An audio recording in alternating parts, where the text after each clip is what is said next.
Hola amigos, qué bueno verlos de nuevo. La sesión pasada llegamos hasta Marx, lo enunciamos, hablamos de Hegel. Sin embargo, hasta ahora lo que nuestro camino parece haber sido una línea recta de progreso muy ilustrada. Después de uno viene otro, así hasta llegar a Marx. No vamos a detenernos ahí. Sin embargo, vamos a volver atrás. Vamos a volver a Rousseau.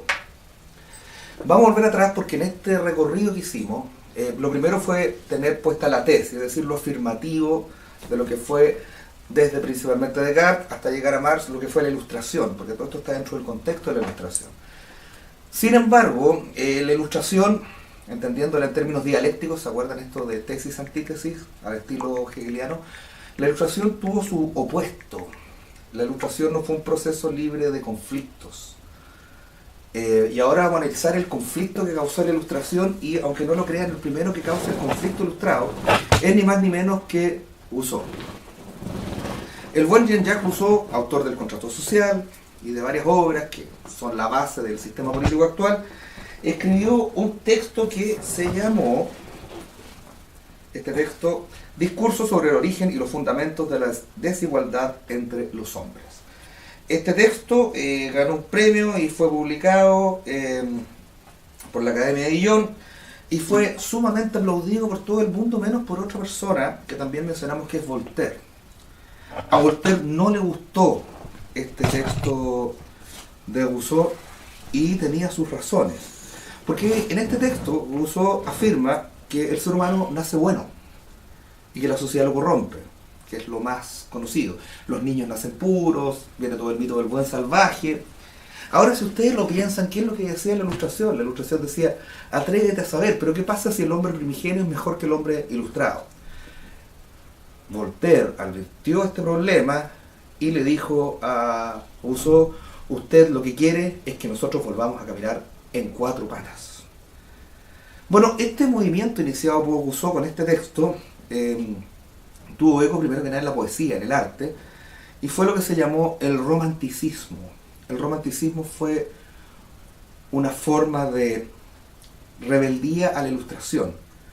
Existe un pintor llamado Delacroix, que era un pintor romántico, que era muy enemigo de otro pintor llamado Ingres, que era un pintor neoclásico. Neoclásico es una forma de la Ilustración en las artes plásticas, en este caso.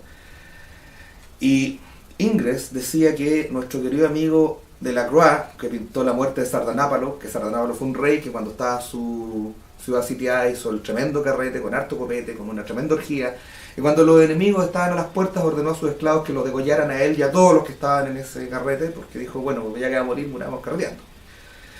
Esto era considerado por Ingres como una falta de respeto, y el hecho de que Delacroix haya pintado esta escena para él era terrible. Pero este era el movimiento romántico. El movimiento romántico sentía que la Ilustración, al privilegiar la razón, dejaba de lado nuestras emociones, dejaba de lado toda la parte emocional del ser humano, y se llamaba romántico porque ellos rescataban los antiguos escritos en lenguas romances. De ahí viene que romántico.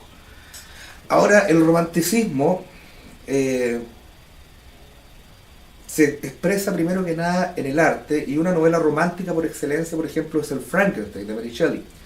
Ahí el malo es el doctor Frankenstein, que es un sabio que estudia aquello que no debió haber estudiado y crea al monstruo Frankenstein, a quien todos terminamos queriendo entrañablemente. Cada vez que alguien lee el libro o ve la película, inevitablemente se encariña con el monstruo.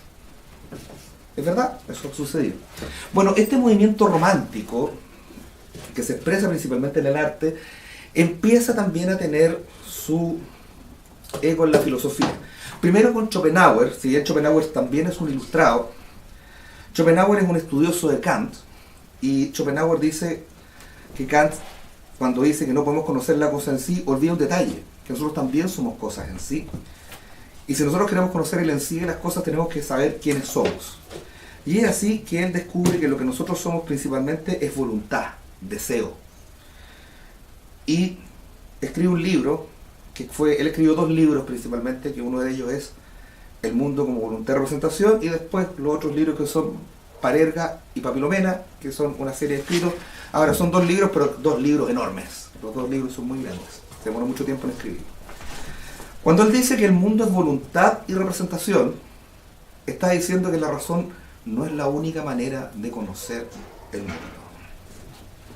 Entonces aquí tenemos una reacción a la Ilustración que no vimos antes, porque esta reacción a la Ilustración va a tener importancia después de la Primera Guerra Mundial. Sin embargo, después de Schopenhauer viene su discípulo Nietzsche, y Nietzsche también sospecha de la razón, sospecha de los griegos clásicos.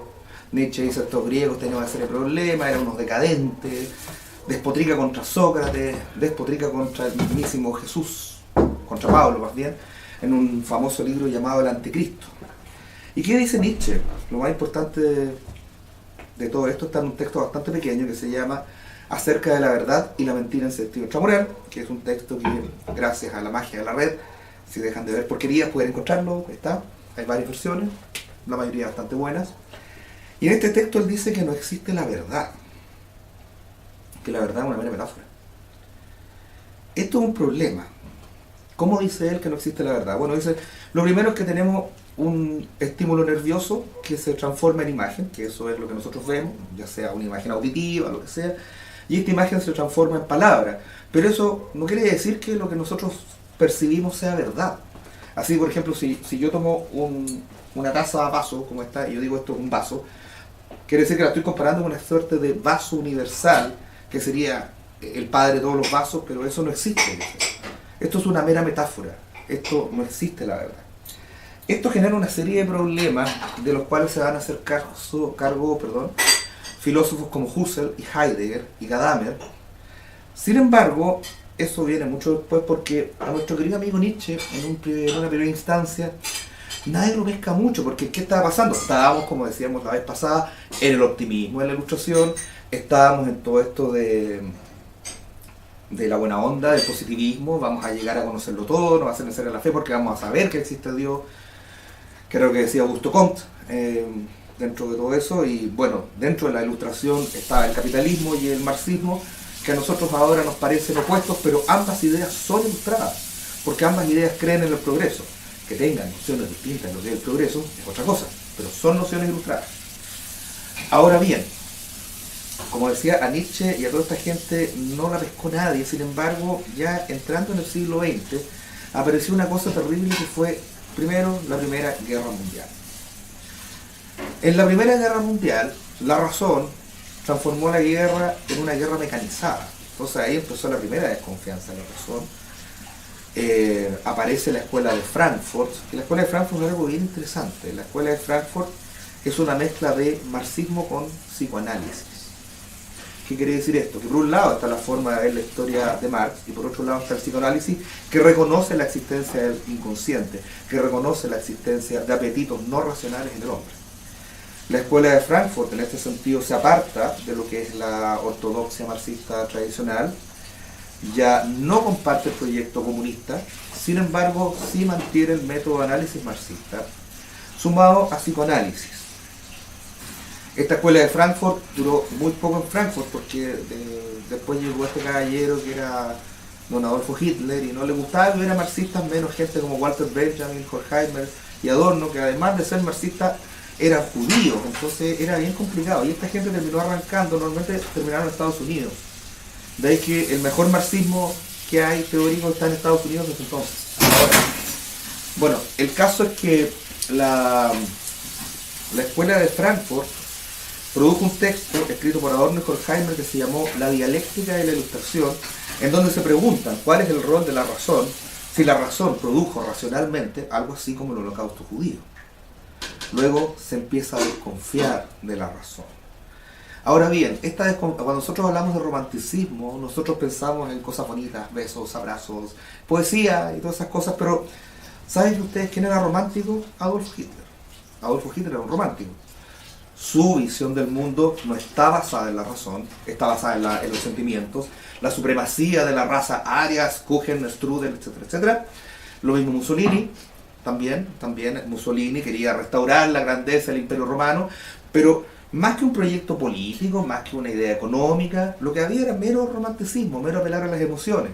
Ni el fascismo ni el nazismo cambiaron el sistema de propiedad en ninguno de los países. Empresas tanto extranjeras como nacionales siguieron operando exactamente igual que antes de que existieran este tipo de movimientos.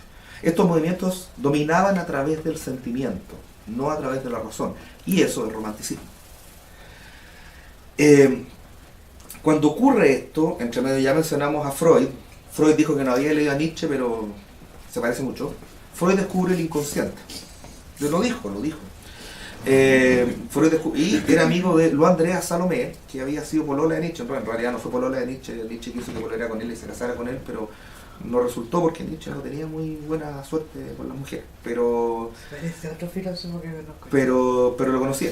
Bueno, el caso es que lo que descubre Freud, entre otras cosas, el complejo de Edipo, todo lo que ustedes saben, lo que nos importa en términos filosóficos y culturales es la existencia del inconsciente. ¿Qué significa el inconsciente? El inconsciente es todo aquello que forma parte de nosotros que no es la razón. Muchos dirán, el inconsciente niega a Descartes, pero Descartes nunca dijo que éramos solo razón.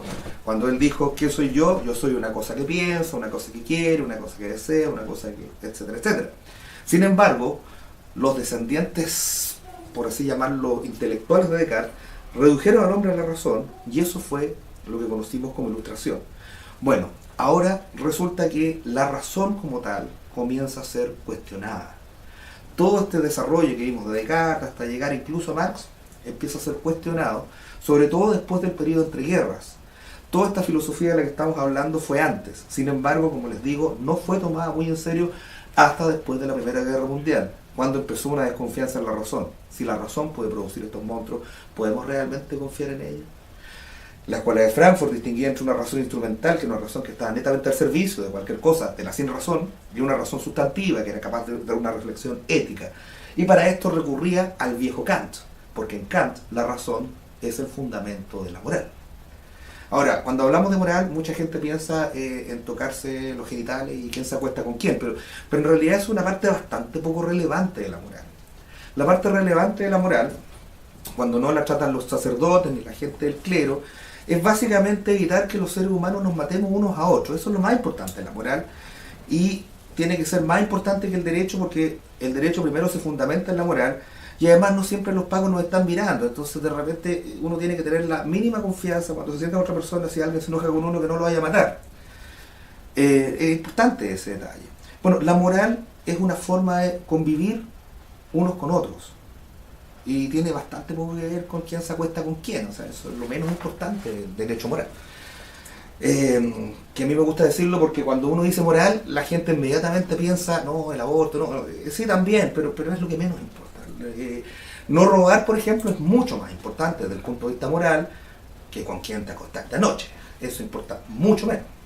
O sea, cuando yo hablo de moral, queremos que saquemos la mayor parte de connotaciones sexuales, excepto, claro, la violación es inmoral de todas maneras, porque es como feo. Si usted quiere acostarse con alguien, tiene que pedirle permiso, se lo tienen que dar.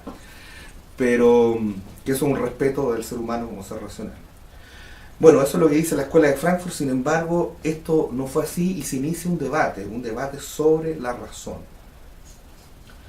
Un debate nuevo. ¿Es la razón la medida del bien? Porque esto lo pensaba lo ilustrado, esto lo piensa tanto Adam Smith, que es el creador del capitalismo, como Marx. O sea, ni Marx ni Adam Smith cuestionan la razón. Sí lo hace la Escuela de Frankfurt con Marcuse, Adorno, Horkheimer y toda esta gente. Pero es eso. Empieza un problema acerca de la moral. Bueno, y eso sería por hoy. La próxima vez vamos a seguir este capítulo y vamos a hacer el rodeo por todo este lado romántico y antirracional hasta volvernos a encontrar con la razón y ver en qué estamos ahora, en qué conflicto estamos ahora, porque nada ha terminado. Gracias.